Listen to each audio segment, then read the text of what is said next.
Salem, Massachusetts, 1692. O ar cheirava a fumaça e medo. Na praça, uma idosa de 77 anos, Margaret Scott, tremia sob o olhar frio de seus vizinhos. Seu crime, segundo diziam, tinha sido olhar para uma vaca doente da maneira errada. Bastava essa acusação absurda para transformá-la na 19ª vítima de uma histeria que, na verdade, não tinha nada de sobrenatural. Por trás das fogueiras, dos gritos e das confissões forçadas, escondia-se algo muito mais sombrio. O poder humano em sua forma mais calculada. O que ninguém dizia então, e que poucos compreendem ainda hoje, é que as caças às bruxas não foram simples explosões de superstição medieval. Foram programas desenhados com precisão por juristas, teólogos e autoridades que compreenderam perfeitamente como usar o medo como instrumento de controle. Não foi ignorância, mas estratégia. Cada julgamento, cada tortura, cada execução era mais uma peça de uma máquina de poder que precisava de vítimas para sustentar sua autoridade. Enquanto os camponeses tremiam diante da ideia de um pacto com o demônio, os doutores da lei escreviam manuais inteiros sobre como detectar e castigar os suspeitos.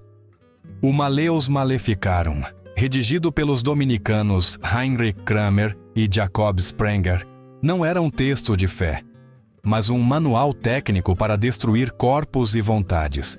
Sua precisão rivalizava com a dos tratados médicos da época.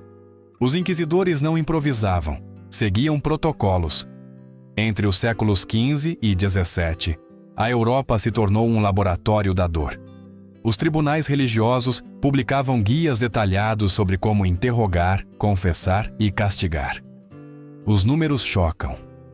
Mais de 60.000 pessoas foram executadas, mas o verdadeiro horror se multiplicava em silêncio. Para cada corpo queimado, 10 eram torturados, encarcerados ou despojados de seus bens. 500.000 de vidas arrasadas por um mecanismo que misturava teologia, política e economia.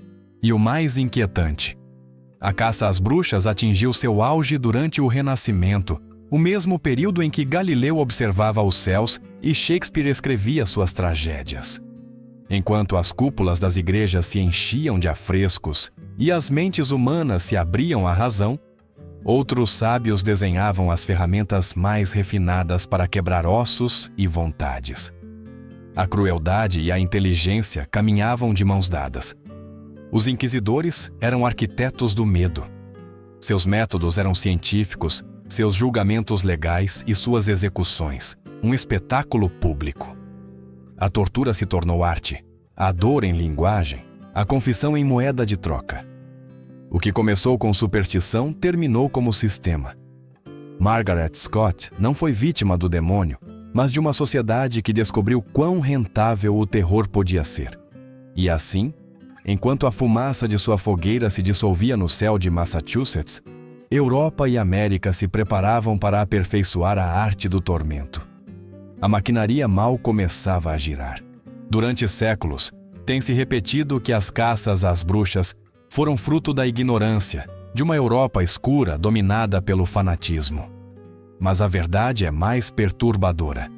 A tortura das bruxas foi o resultado da ciência aplicada à dor. Os carrascos da época não eram monstros anônimos, mas homens cultos, formados em universidades, com doutorados em teologia e leis.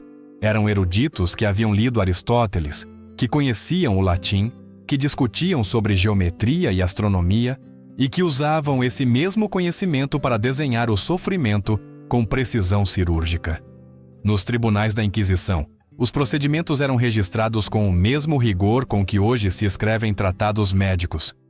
Existiam normas exatas sobre como amarrar uma vítima, quanto tempo o interrogatório deveria durar, quantas vezes um instrumento podia ser aplicado antes de causar a morte.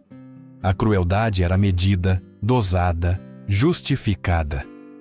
O corpo humano se tornou um objeto de estudo, um campo de experimentação, onde a teologia se misturava com a anatomia.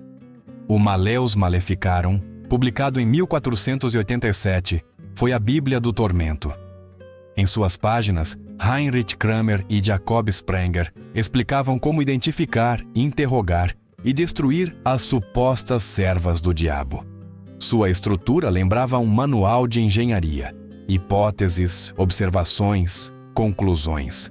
Mas seu propósito era outro: oferecer aos juízes um guia que transformasse a fé em instrumento de repressão. Os inquisidores não improvisavam, seguiam fórmulas. O Renascimento, essa época de luz, arte e descoberta, foi também a era da escuridão institucionalizada. Enquanto Leonardo da Vinci estudava o corpo humano para entender sua perfeição, outros usavam esse mesmo saber para encontrar os pontos onde a dor podia ser prolongada sem causar a morte.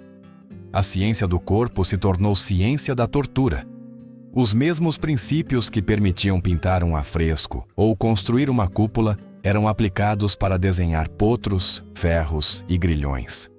Os manuais de tortura circularam por toda a Europa como se fossem tratados sagrados. Eram impressos em latim, traduzidos para o alemão, o francês, o espanhol. Neles eram detalhados métodos de interrogatório, tipos de nós, posições do corpo, reações psicológicas. Cada carrasco era também um estudioso, cada dor uma lição. Entre 1500 e 1700, as universidades e os tribunais trabalhavam juntos para converter o castigo em ciência. Os teólogos justificavam a violência como purificação da alma. Os juristas a codificavam em leis. Os médicos vigiavam para que a vítima não morresse antes de confessar. Tudo era feito em nome da ordem divina. A maquinaria funcionava com uma precisão assustadora. O medo mantinha a obediência. A obediência alimentava o poder. Enquanto Galileu observava os astros, e Shakespeare escrevia sobre a ambição e a loucura, nos porões dos castelos europeus, experimentava-se com a anatomia do desespero. Ali, os engenheiros da dor construíam as máquinas do inferno. Porque a caça às bruxas, mais que uma guerra contra o mal, foi uma lição sobre como o conhecimento pode se voltar contra o ser humano quando se divorcia da compaixão. A ciência do sofrimento havia nascido, e sua perfeição seria demonstrada em breve, nos instrumentos que fariam a Europa inteira tremer. No verão de 1782, no pequeno cantão suíço de Glarus, uma mulher chamada Anna Goldie esperava seu destino. Tinha os pulsos arroxeados pelas cordas e a pele coberta de hematomas. Seria a última pessoa executada por bruxaria na Europa. Mas antes de morrer, os juízes queriam comprovar a verdade através de um instrumento de precisão diabólica, a cadeira das bruxas. À primeira vista, era apenas uma cadeira de ferro. Mas ao se aproximar, revelava-se sua verdadeira natureza. Centenas de pontas de aço afiadas cobriam o assento, o encosto e os apoios de braço, colocadas com precisão anatômica. Os engenheiros que a projetaram sabiam exatamente onde pressionar para produzir o máximo de dor sem causar a morte imediata. A geometria do tormento. A vítima era despida, amarrada com correias de couro e sentada sobre o ferro frio. Na primeira fase, as acusações eram lidas a ela com uma voz solene. Era o prelúdio do medo. Na segunda, acendiam-se braseiros sob o assento, e o metal começava a aquecer aos poucos. Na terceira, as correias eram ajustadas com parafusos até que as pontas penetrassem a carne. Tudo era feito seguindo um protocolo meticuloso, como se fosse um experimento científico. O propósito não era matar, mas dobrar a vontade. Cada palavra do interrogador era calculada para oferecer uma saída. Confesse e tudo terminará. A confissão se tornava a única lógica possível. Não era uma luta entre o bem e o mal, mas entre a resistência humana e uma máquina projetada para destruí-la. Os inquisidores chamavam a cadeira de instrumento de revelação divina. O padre Friedrich Förner, um sacerdote de Bamberg, a descrevia como um meio sagrado para purificar a alma através do sofrimento. Na realidade, era a expressão mais pura do sadismo disfarçado de fé. Os teólogos davam legitimidade espiritual a uma tecnologia de destruição. Mas o mais aterrorizante era a burocracia que acompanhava o tormento. Cada sessão era registrada em documentos oficiais. A duração, as reações do corpo, as frases pronunciadas, os nomes mencionados. Esses relatórios eram arquivados e compartilhados entre tribunais de toda a Europa. A tortura tinha processo, selo e assinatura. Era a administração do horror. O príncipe-bispo Julius Echter von Mespelbrunn utilizou a cadeira para obter confissões que justificavam execuções em massa e confiscos milionários. Em sua jurisdição, mais de 900 pessoas foram executadas e seus bens passaram para a igreja. A caça às bruxas não só purificava a alma, também enchia os cofres do poder. Os castelos alemães ainda conservam restos dessas câmaras projetadas especificamente para o uso da cadeira. Possuíam drenos para o sangue, ventilação para a fumaça, ganchos para os instrumentos. Nada era improvisado. Tudo era engenharia. As proporções do corpo humano eram estudadas como se fosse para construir uma catedral. Só que aqui o altar era a dor. O caso de Anna Goldie simbolizou o fim de uma era, mas também sua hipocrisia. Enquanto Mozart estreava O Rapto do Serralho, ela ardia na fogueira. Testemunho vivo de uma Europa que podia compor sinfonias celestiais, enquanto fabricava ferramentas infernais. Sua história foi o eco de todas as vozes silenciadas antes dela. As milhares de mulheres que morreram entre rezas e gritos, acusadas não por seus pecados, mas por sua vulnerabilidade. A cadeira das bruxas não foi apenas um objeto. Foi uma ideia. A convicção de que o sofrimento podia fabricar a verdade. E essa ideia, nascida nos laboratórios da fé e da razão, seguiria viva muito depois que o último fogo se apagasse. Na Inglaterra do século XVII, o medo havia se tornado um negócio. Ninguém entendeu isso melhor que Matthew Hopkins, um jovem advogado frustrado que decidiu se reinventar como caçador geral de bruxas. Entre 1645 e 1647, seus métodos condenaram mais de 300 pessoas e sua fortuna cresceu no mesmo ritmo que os gritos de suas vítimas. Sua arma mais eficaz não era uma espada nem uma fogueira, mas um tanque. Chamavam-no de a prova da água. O princípio era simples e perverso. A água, elemento puro de Deus, rejeitava o corpo daqueles que haviam pactuado com o diabo. Se a acusada flutuasse, era culpada. Se afundasse, era inocente. Mas morria antes de ser resgatada. Em ambos os casos, a justiça divina ficava satisfeita. Nenhuma bruxa sobrevivia à lógica dos homens. Hopkins transformou esse absurdo em um espetáculo. Convocava as aldeias, organizava as provas em tanques públicos, onde famílias inteiras acudiam para presenciar o que acreditavam ser um ato de fé. As mulheres eram amarradas de pés e mãos, com os polegares unidos aos dedões dos pés, e jogadas na água entre orações e gritos. A multidão observava como o corpo girava, afundava ou flutuava, esperando um sinal do céu. Mas o que realmente presenciavam era uma execução lenta e legal. Uma das primeiras vítimas foi Elizabeth Clark, uma viúva de uma só perna acusada por seus vizinhos de ter familiares demoníacos em forma de animais. Hopkins a levou diante da multidão e ordenou sua prova. Amarrada com cordas encharcadas, Elizabeth foi lançada ao tanque. Seu corpo afundou com o peso das roupas e do medo.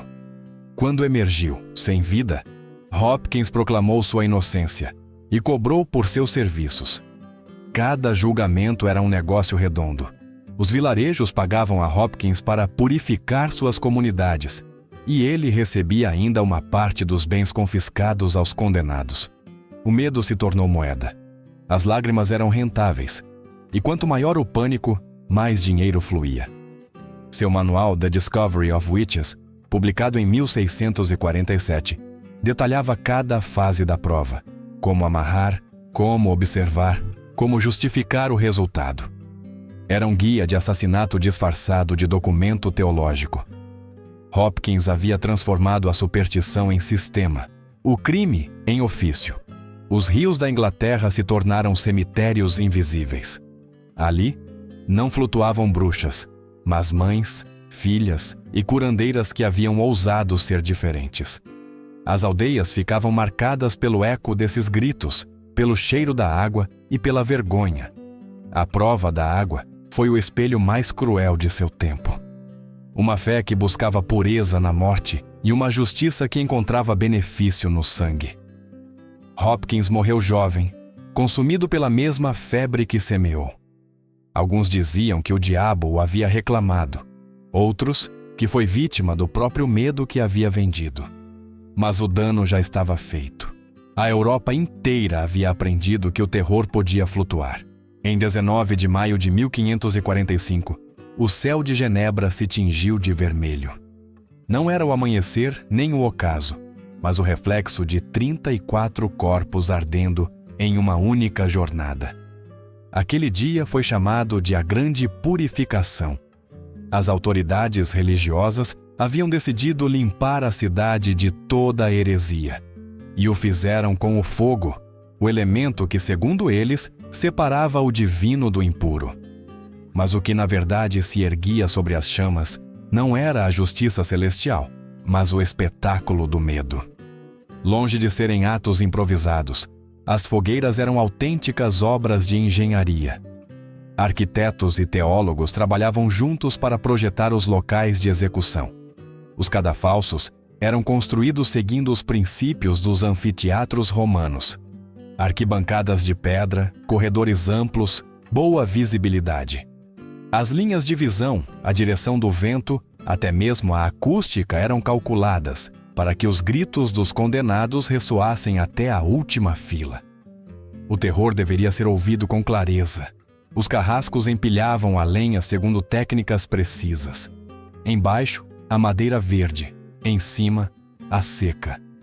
Assim, o fogo ardia lentamente, assegurando que as vítimas permanecessem vivas o maior tempo possível.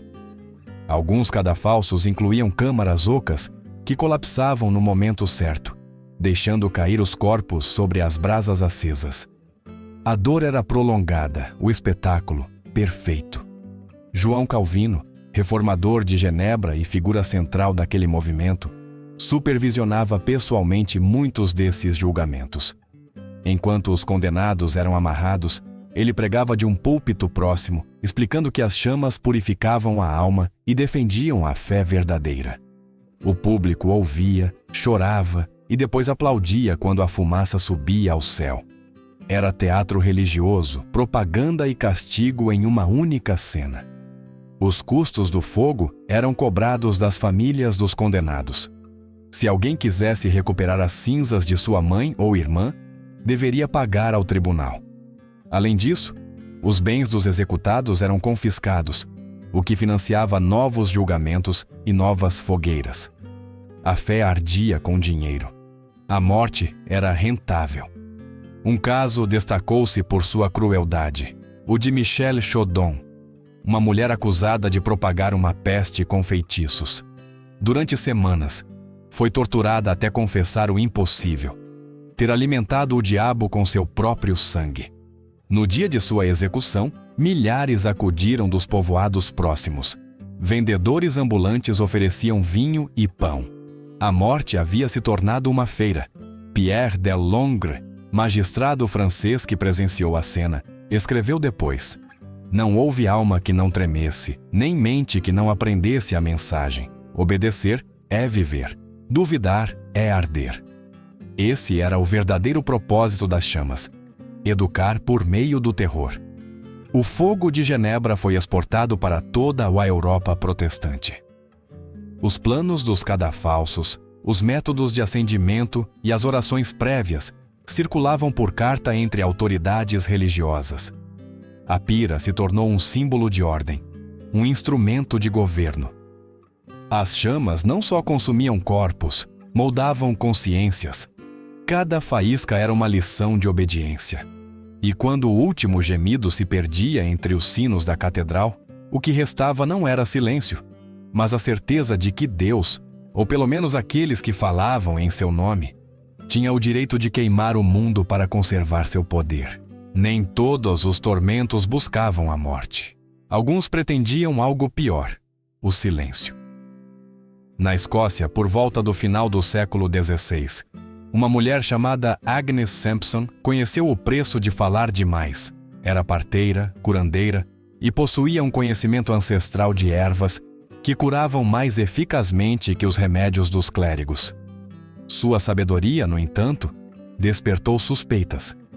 Em uma sociedade onde a voz feminina era considerada perigosa, sua independência foi sua condenação. Durante os julgamentos de North Berwick, Agnes foi acusada de invocar tempestades e se comunicar com o demônio. Na realidade, seu único pecado havia sido curar sem permissão dos homens. Seu castigo não consistiu em fogo nem chicote, mas em uma invenção de ferro projetada para destruir a dignidade, a brida da desbocada. Era um artefato aterrorizante. Uma jaula de metal cobria toda a cabeça, ajustada com fechaduras. Em seu interior, uma placa com pontas pressionava a língua, perfurando o tecido a cada tentativa de falar. Algumas versões incluíam sininhos que soavam ao menor movimento, anunciando a presença da castigada como se fosse um animal. A mulher se tornava espetáculo, em advertência viva para as demais. Agnes foi passeada pelas ruas de Edimburgo, entre o mercado e a igreja, sob os risos dos homens e as lágrimas silenciosas das mulheres. Não podia comer, nem beber, nem pronunciar palavra. Seu rosto sangrava, sua língua inchava, mas o castigo deveria durar horas, até mesmo dias. Os teólogos diziam que a dor limpava a mentira. Na realidade, o que purificavam era a desobediência. O rei Jaime VI da Escócia, autor do Tratado da Emonologia, supervisionou pessoalmente muitos desses castigos. Em suas páginas, justificou a tortura como instrumento divino para submeter as bruxas e as charlatãs. Sob seu reinado, falar fora de hora podia se tornar crime. As mulheres que debatiam, ensinavam ou curavam eram vistas como ameaças à ordem masculina. E a brida foi sua mordaça. Os ferreiros fabricavam os aparelhos com precisão artesanal. Alguns modelos tinham gravuras bíblicas ou símbolos religiosos, como se a dor precisasse de decoração. Eram vendidos por encomenda, adaptados ao rosto de cada vítima. Era uma indústria do silêncio. Agnes Sampson morreu pouco depois, exausta pela humilhação e pela febre. Mas seu caso marcou um precedente. O conhecimento feminino, a medicina, a palavra, a intuição, foi condenado à clandestinidade durante séculos. As fogueiras se apagaram, mas as bocas permaneceram fechadas. O verdadeiro propósito da brida não era castigar uma bruxa, mas advertir a todas as outras do que acontecia quando uma mulher se atrevia a saber, a falar ou a curar. Foi o símbolo mais cruel de uma época que temia mais a voz feminina do que o próprio diabo. Nas masmorras da Inquisição Espanhola, onde o eco da água gotejando marcava o tempo do desespero, erguia-se um dos instrumentos mais temidos do mundo. O potro. Era uma mesa de madeira longa, provida de cordas e rolos. À primeira vista parecia uma ferramenta de carpinteiro, mas bastava girar uma manivela para convertê-la em uma máquina de desmembrar almas. O princípio era simples e aterrorizante. O corpo era amarrado de pés e mãos, e os rolos começavam a girar lentamente, esticando as extremidades até que as articulações se deslocassem uma a uma. Os carrascos faziam-no com precisão matemática, aplicando a força suficiente para provocar o máximo de sofrimento, sem causar a morte imediata. Era a ciência posta ao serviço do inferno. Médicos formados em universidades supervisionavam as sessões para evitar que a vítima morresse muito cedo. Registrava-se cada movimento, cada estalo de osso, cada confissão arrancada. Os guias de tortura incluíam recomendações. Quanto o corpo podia suportar antes de se romper, quando parar para que a dor continuasse sendo útil. A tortura havia se tornado uma ciência exata. O Malleus Maleficarum oferecia instruções detalhadas sobre seu uso, apresentando-o como uma cura espiritual para as almas doentes. Os inquisidores acreditavam que a dor revelava na verdade que o sofrimento era uma forma de purificação. Assim, o potro se tornou altar e laboratório, o lugar onde a fé e a anatomia se encontravam para fabricar obediência. Um dos nomes mais célebres que sentiu sua ameaça foi Galileu Galilei. Em 1633, durante seu processo perante o Santo Ofício, mostraram-lhe o potro. Não chegou a experimentá-lo, mas foi obrigado a contemplá-lo de perto, enquanto os juízes lhe descreviam, com serenidade científica, como seus ossos seriam esticados até se quebrarem. Não foi preciso tocá-lo. A mera visão do instrumento bastou para quebrar seu espírito. Galileu, o homem que havia medido os céus, terminou ajoelhado diante dos homens que mediam a dor. Em alguns lugares, os carrascos adicionavam fogo ou pesos para intensificar a tortura. Na Itália, aqueciam-se os rolos com brasas. Na Alemanha, penduravam-se pedras nos pulsos ou tornozelos para aumentar a tensão. Os corpos se tornavam mapas do sofrimento humano, as articulações em pontos de ruptura da alma. Durante dias, as vítimas eram esticadas e liberadas, para depois serem amarradas novamente. A alternância entre esperança e agonia era parte do método. Quem sobrevivia fazia o mutilado, com os ombros deslocados, os nervos destruídos e a mente quebrada. Quem morria servia de advertência. O potro foi o símbolo mais puro de uma época que confundiu a disciplina com a virtude e a obediência com a verdade. Representou o triunfo da razão sem compaixão, da técnica sem alma. Em suas cordas ressoava uma lição eterna. O conhecimento sem misericórdia pode ser mais destrutivo que a ignorância. Nos porões do poder, onde a luz não entrava, o som da corda esticando-se era o hino da ordem. E a dor, sua oração mais fiel. Se o potro desmembrava os corpos com a precisão de um cirurgião, o estrapado os destruía com a simplicidade da gravidade. Era uma técnica tão engenhosa quanto desumana. O próprio peso do corpo se tornava instrumento de tortura. O acusado era pendurado pelos pulsos, com os braços amarrados às costas, e depois levantado lentamente por uma roldana.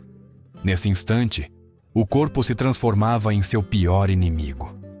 A dor chegava como uma onda que ascendia dos ombros até a alma. As articulações se deslocavam com um estalo surdo, e a vítima ficava suspensa em um silêncio insuportável. Não havia sangue nem fogo, apenas a lenta certeza de que o corpo se dilacerava sob o peso de sua própria existência. Os inquisidores preferiam o estrapado por sua elegância. Não deixava marcas visíveis imediatas, o que permitia apresentá-lo como uma medida de persuasão, não de castigo.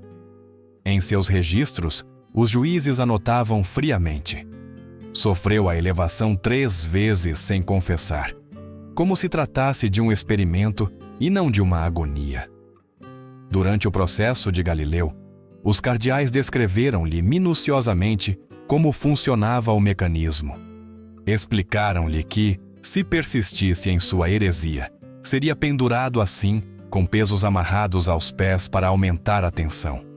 A ironia era insuportável. O homem que havia revelado os segredos da gravidade tremia diante da força que agora seria usada para destruí-lo. A mesma lei que mantinha os planetas em sua órbita podia arrancar-lhe os braços.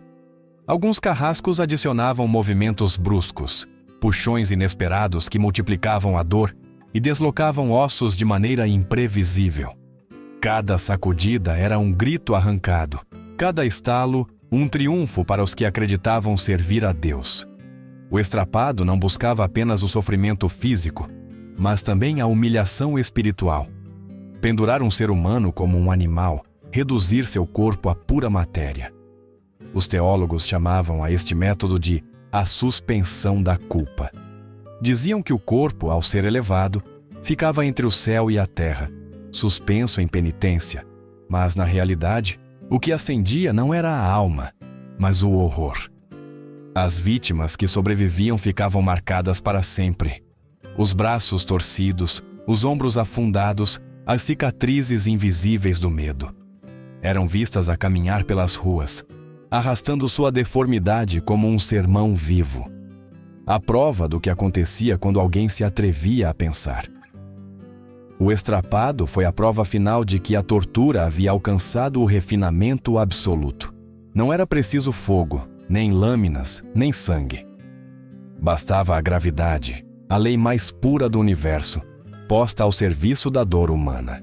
No outono de 1692, em Salem, o ar cheirava a terra úmida e desespero. As fogueiras ainda fumegavam quando um idoso de 80 anos, Giles Corey, foi levado ao campo onde seria erguida sua forca. Não o esperavam chamas nem cordas, mas algo mais lento, mais metódico, mais cruel, a prensa.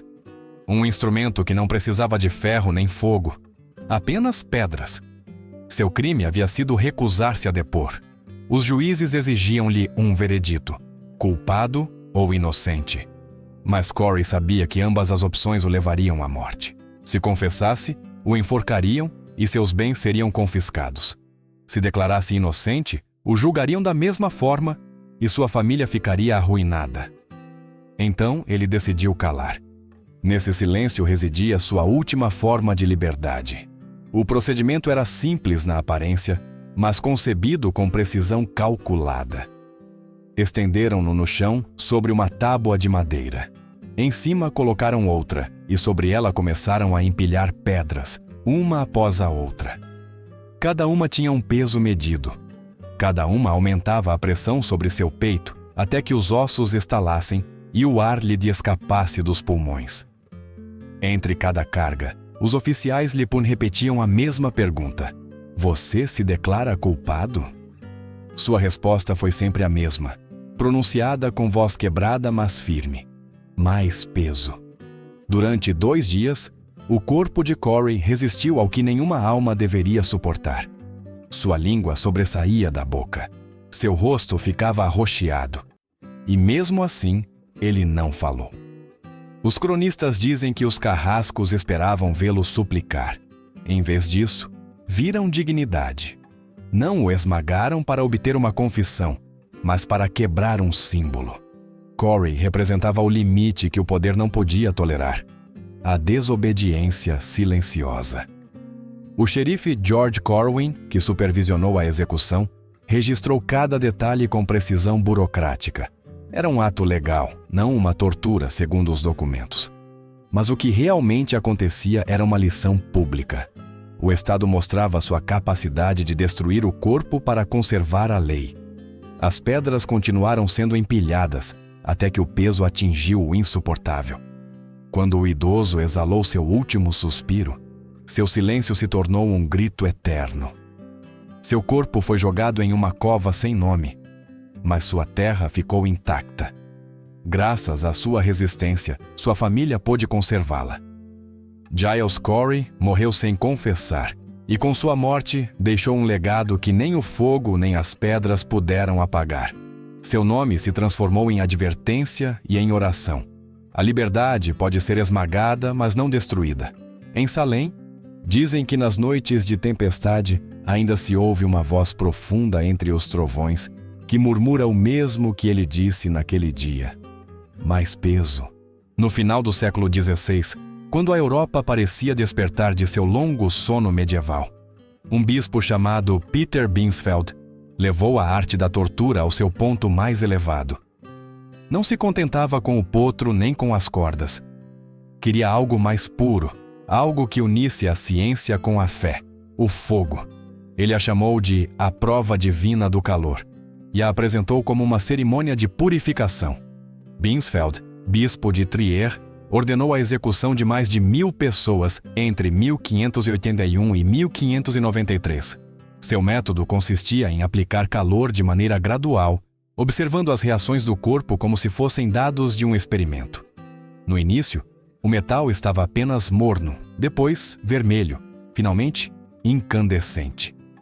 O objetivo não era matar imediatamente, mas manter viva a consciência da dor. A confissão deveria surgir antes da morte.